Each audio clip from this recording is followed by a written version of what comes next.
Agora vamos para liberdade religiosa, né? Liberdade religiosa, ela já, por conta disso, temos o quê? Temos uma imunidade tributária que ocorre vindo dessa liberdade, né? Que é inviolável a liberdade de consciência e de crença, sendo assegurado o livre exercício aos cultos religiosos e garantido na forma da lei a proteção aos locais de culto e suas liturgias. Protege duas coisas: proteção aos locais do culto e suas liturgias. É assegurado, nos termos da lei, a prestação de assistência religiosa nas entidades civis, militares, de internação coletiva. O que, na questãozinha mais simples, ela vai falar o quê? Que é assegurada a prestação de assistência religiosa, entidades civis, somente nas civis. Civis, mas não nas militares. Ele vai falar alguma coisa assim nas questões mais básicas. Só que ele pode trazer mais um aprofundamento, né? Ó, liberdade de consciência é moral, filosófico ou ético, né?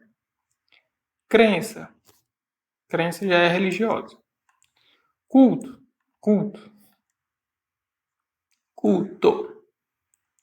Proteção aos locais e liturgias, que é o que? As cerimônias. Sim. Em decorrência dessa proteção, temos a imunidade tributária. Aí temos aqui, ó, proselitismo. O que é o proselitismo? Proselitismo é convencer ou tentar convencer alguém que a sua religião é certa. Ele é aceito e é protegido.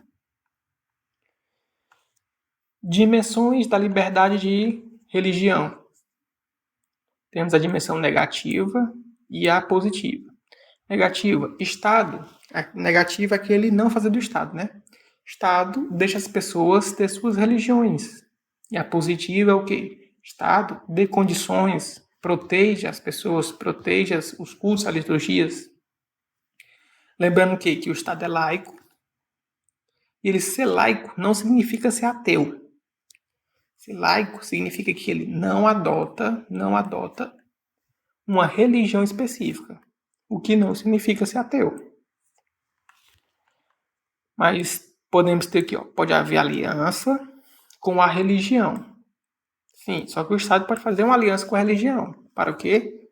Para o interesse público. Aí temos aqui, ó, símbolos e aqueles símbolos religiosos em repartições públicas. O CNJ falou o quê? Falou que é cultural. Ensino religioso nas escolas públicas, né?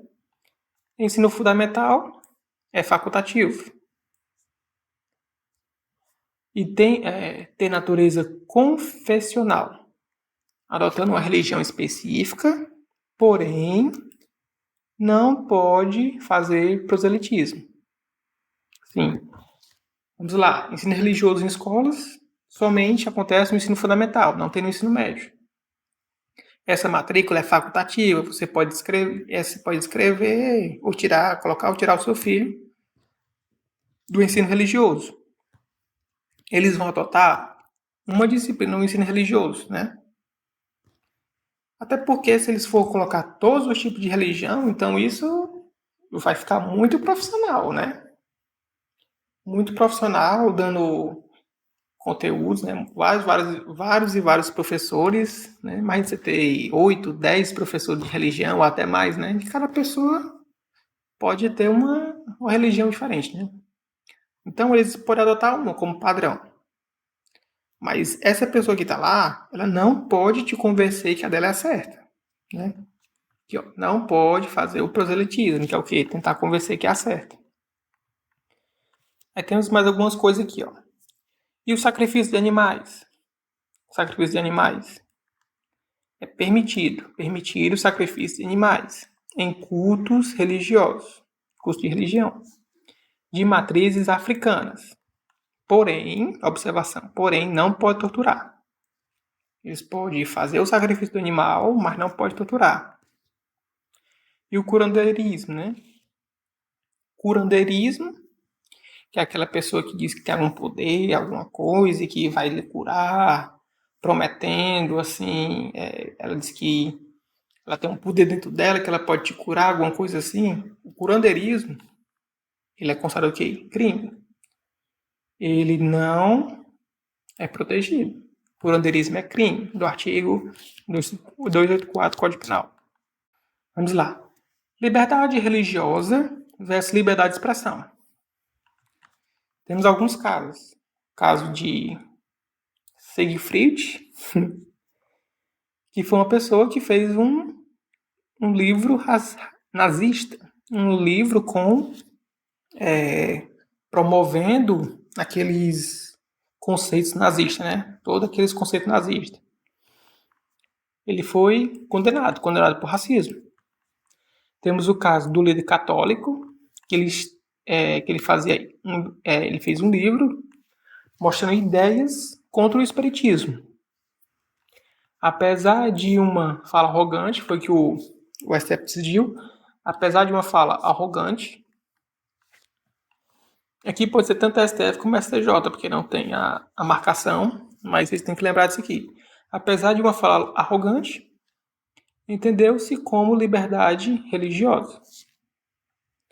Aí, caso do pastor nas redes sociais. Teve um pastor nas redes sociais que ficou falando um monte de coisa. Discurso de ódio. Mas aqui o principal. Quais são as características, os requisitos do discurso de ódio? Temos a parte cognitiva, que você vai atestar uma desigualdade entre os grupos, né? Você vai dizer, você é pecador. Você, por exemplo, você é cristão e quer conversar com uma pessoa. Você, venha pra gente, que se você vir pra cá, você vai ser mais feliz, vocês aí não têm vida. Então você tá fazendo o quê? Você tá atestando uma desigualdade. Beleza. Primeiro requisito. Aí temos o valorativo. Valorativo. Que é passitivo. Valorativo. Uma relação de superioridade. Aí falar o quê? Não, venha pra cá. Porque a gente aqui, a gente vive bem, a gente come bem, não sei o quê. Você vai ser uma pessoa melhor. Entendendo? Então, ele vai trazer uma relação de superioridade sobre o outro grupo. Essas duas partes é muito comum de acontecer, só que precisa das três. Que é o que? A dominação, exploração, eliminação, supressão de direitos fundamentais. É que por conta do discurso dele, por exemplo, ele faz o discurso, tentando convencer a pessoa, imagina um pastor lá fazendo um discurso, atestando várias desigualdades entre os grupos, de quem é pecador, de quem não é, de quem está na igreja, de quem não está, mostrando que quem está na igreja tem uma relação de superioridade, mas o discurso dele se encerra com isso, que normalmente se encerra com isso, né? Até aí tudo bem, não cometeu o discurso de ódio. Aí ele pega e faz o quê? O novo requisito, ele vai falar o quê? Essas pessoas não merecem estar aqui na nossa igreja, elas não podem vir aqui para a nossa igreja, a gente tem que proibir delas andar na rua, elas não podem ter direito à educação, não podem ter direito à informação, tá entendendo? Então, se ele está eliminando, fazendo a supressão dos direitos fundamentais, aí já configura o discurso de ódio, né? Aí sim ele vai poder ser responsabilizado. Continuando aqui, ninguém será privado dos seus direitos por motivo de crença religiosa ou de convicção filosófica ou política. Sim, essa é a parte muito importante, que caiu na prova do TJ Ceará, meu Ceará. Só que ele cobrou a exceção, né? Ninguém será privado dos seus direitos por motivo de crença religiosa, convicção filosófica ou política.